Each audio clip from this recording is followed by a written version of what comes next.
Let's talk about cybersecurity. And yeah, actually, that was a very good example for risk prevention training that we just heard using our smartphones a minute ago. But we will go in another direction here. If there's anything you want to remember from this talk, then maybe it's when you wake up tomorrow morning, the threat situation may already look completely different than it does today.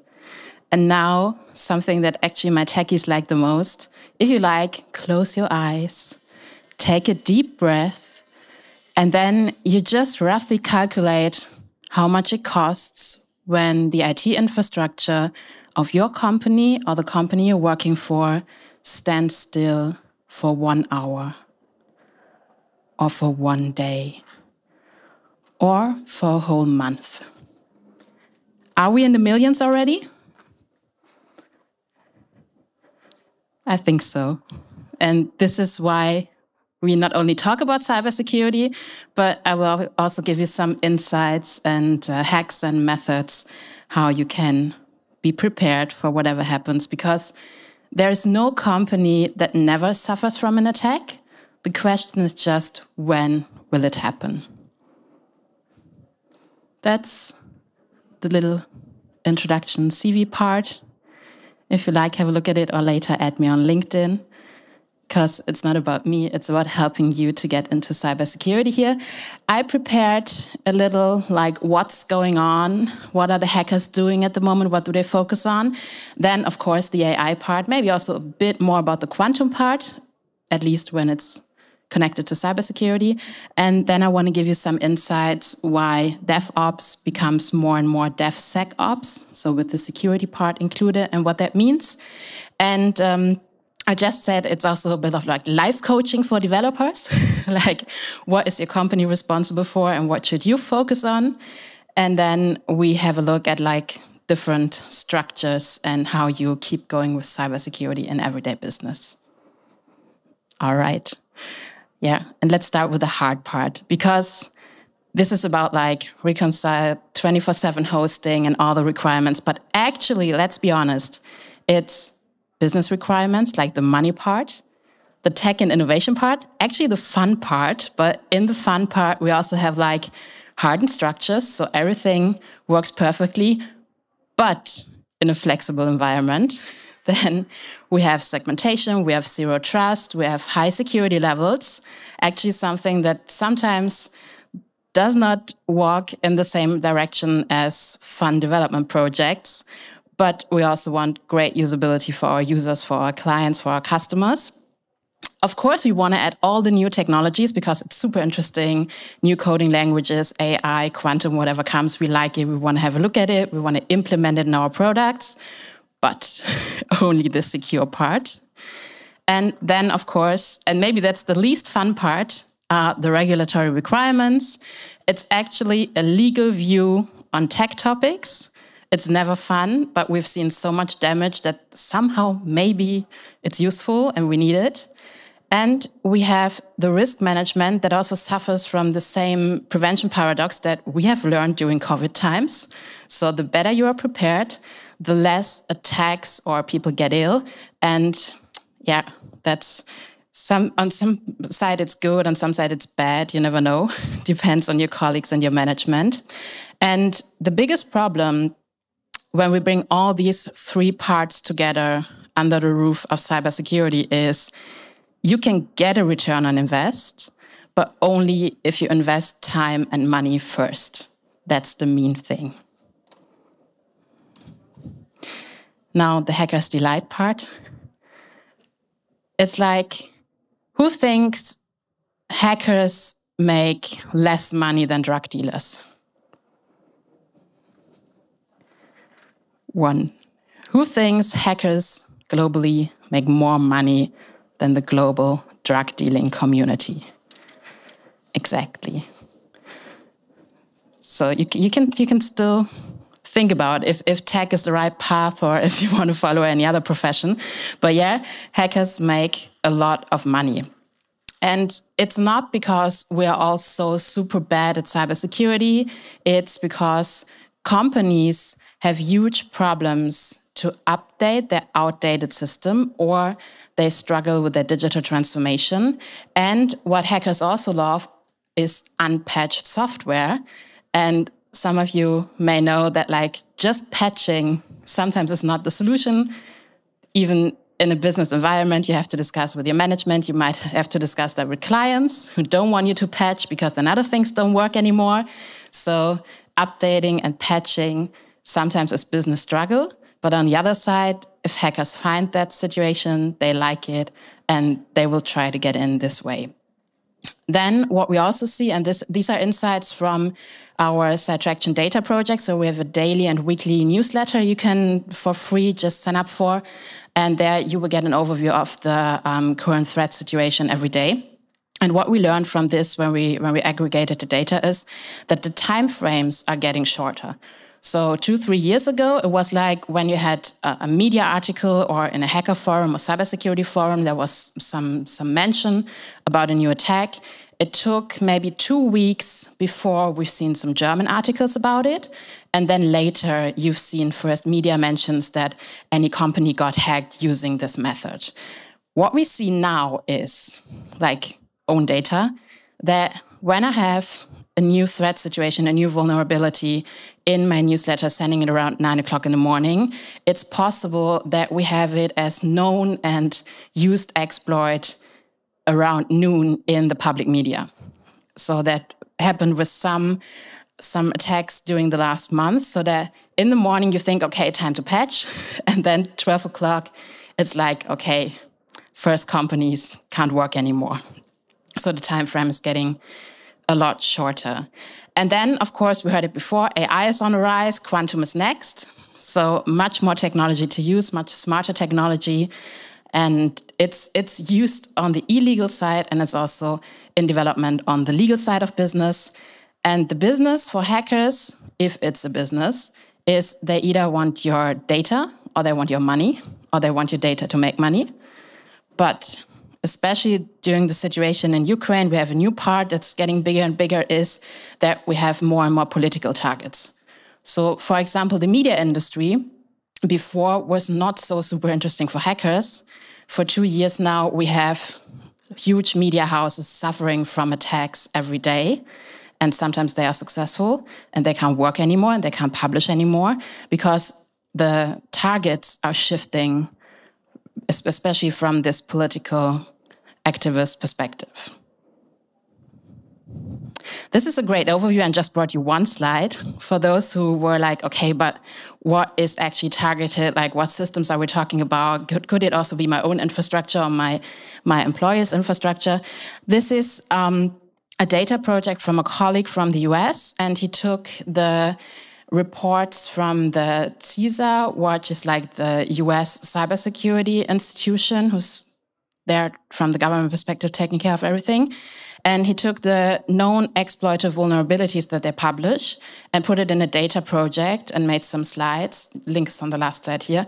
You can have many more of these, but this one gives you a great overview that most people think if I pay Microsoft for security, I'm safe, everything's fine. Maybe not. If I pay Cisco, if I pay Adobe, even Google, maybe not. Apple, also a big thing. So if you have anything like this in your IT infrastructure, maybe look twice when it's about cybersecurity. The next question, who AIs first? Who of you is already using AI, like a specific AI software in everyday work? Who's using Copilot, co-coding functions? Who's not sure but estimates that some software he or she is working with has an AI add-on already? Yeah, the last is the big thing, because actually every software provider at the moment is either working on an AI solution, not published yet, or there's already a button or an add-on or something. And then it's very easy that you just click a link and you're in the AI part of the solution, maybe even without knowing. And on the other side, the hackers, of course, are also working on AI solutions. We have seen Warm GPT, and we have also seen Fraud GPT. And every other week, there are new use cases for AI coming up. At the moment, the biggest thing or the most successful thing for hackers is to use, for example, ChatGPT to write social engineering and fraud mails, like this phishing mails, because then you can automate this whole task. And from their business perspective, that makes sense. But yeah, let's be honest, we see much more from hacker AI solutions. And on the other side, it's also very interesting because, of course, also the cybersecurity industry is leveling up on AI, but that comes with a twist, because most companies, when they want to use cybersecurity AI solutions, they outsource the whole process. But they also might have an IT infrastructure that's still in the digital transformation environment. So you need to be very specifically, and you need very specific data to manage or to feed an AI that helps with the cybersecurity processes for this very diverse tech environment. And happens that companies pay for an AI solution and think everything works and they up-level their cybersecurity standards, but they feed it, or the provider feeds it with the wrong data, and then it doesn't work anymore. So you see, there's also a little gap between how we want to use AI for cybersecurity and how it could potentially work and how it works today, and the work we have to put behind so that it works properly for the infrastructure we use every day. Then let's come to the life coaching for developers part. What does it mean for you? Who's a developer in a company? Who's a freelance developer? Who's an IT infrastructure admin on any level? Okay, same goes for you, but so super simple DevOps process. I know you also have your Scrum cycles and everything, but super simple. We get an inspiration for anything, our client feedback, and there's something we maybe want to implement in our product. And then we actually go to the implementation process. What does it mean if we add cybersecurity to this process? First, it means a stop, because we can't immediately implement something. We have to think twice, and we have to follow processes.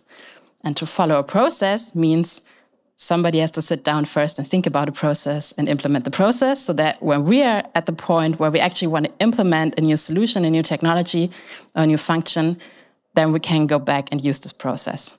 And that's the trick with cybersecurity. And the somebody might not be a developer, might be the person or the company hired responsible for the cybersecurity processes, gives us, or you as a developer, gives you a process you can rely on, you can use in a situation where you actually want to implement something new, but then you can take a step back, follow this process before, so you can double check everything, and you have different dependencies if something is secure or works in a secure way, if it's live, and then you go to the implementation phase. And that's quite tricky because it's not fun to be stopped doing process. So also the whole communication and ego thing and so comes in. And on the other side, it's necessary because better stop before the implementation process than implement something and do all the work. And then best case, you get a bug report from a cybersecurity researcher that something doesn't work. Or a hacker finds the hole you didn't think of before. And last is nothing you want to have in your daily business.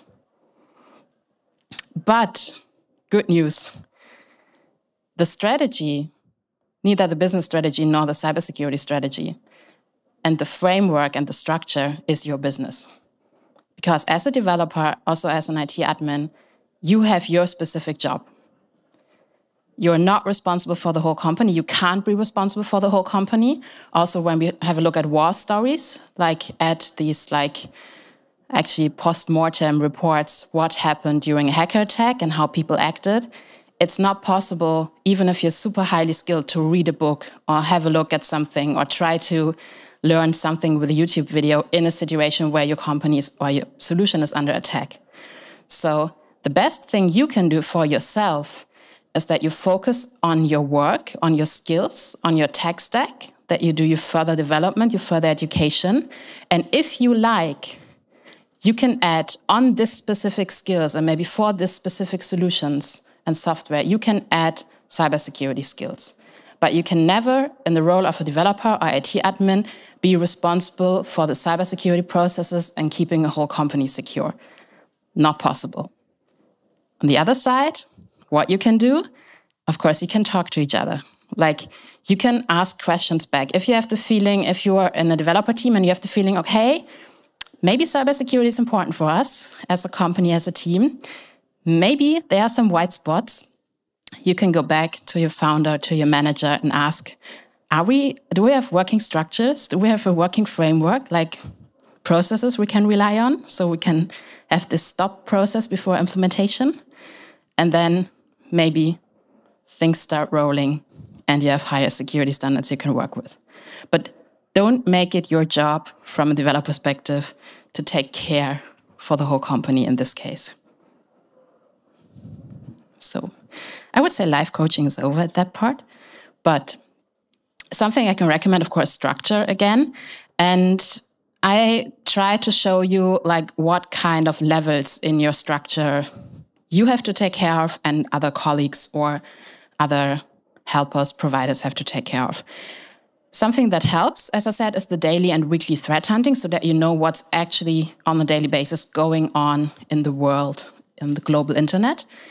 Then the next is that you have this clear implementation process, the stop button, but that you also have a clear patching process. For example, if you're also providing infrastructure, so you have a software where other clients put their own apps on, for example, they might not want to patch you immediately when you find something during threat hunting.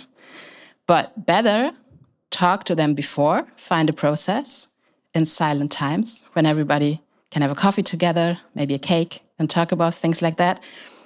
Not under attack, not in a situation where you're stressed, where you don't know what to do, where your whole work and maybe the whole company is at risk. That's not the time to start talking to clients. Do that before. Have a clear patching process if needed with the clients. The next is, of course, product updates. Have a clear update process. You might already have that. That includes cybersecurity. Because much easier if you have a working process to just have this add-on. And again, talk about it at coffee and cake and not talk about it or need to talk about it under attack. And then there's something that's for the IT admins. That's your part. We have the very tricky situation that, especially from the regulatory perspective, like the European Union, for example, always talks about state of tech, but they never give a definition what state of tech means. So everybody's talking about it, nobody knows. Like, for example, is two-factor authentication state of tech? Yes or no? If it would be state of tech by law, why do we still have so many software providers who don't offer it, at least not for free or not as a standard? You see, very tricky discussions, so nobody wants a definition at this point.